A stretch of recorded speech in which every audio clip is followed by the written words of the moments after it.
Sa bayan ng buhay, tayo'y naglalakbay.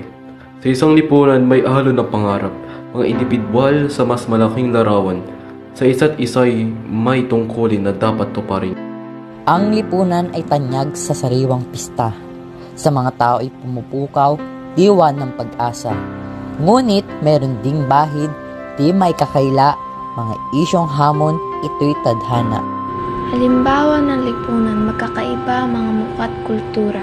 Sa ating bahagi na, ito ay kayamanan, hindi hadlang kundi yaman. Sa iba't ibang kulay tayo'y nagkakaisa. Ngunit may mga aral dapat ay sa buhay para sa kayusan at ating kasaganahan. Isang batas na bukod tangi, ito'y pangunahin. Ang mga ito'y susi upang tayo magtagumpay. Una, respeto at pagkunawa sa kapwa na sa ating dibdib. Kahit magkaiba tayo, iisang pangarap ang ating layunin. Ang lahat ay may karapatan, hindi dapat abusuhin. Bawat isa ay mahalaga. Ito ay ating isa puso. Pangalawa, responsibilidad sa mga gawa't kilos. Ang ating mga hakbang di dapat makasama sa iba. Tayo ay may tungkulin sa kalikasan at kapwa-tao.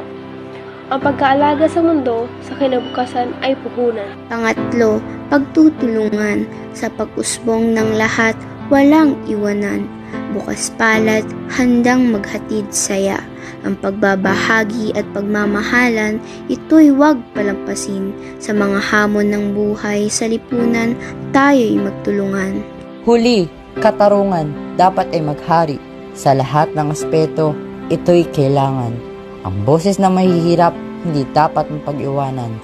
Sa mata ng batas, lahat ay pantay-pantay. Sa paglakbay sa lipunan, ito ay gabay natin.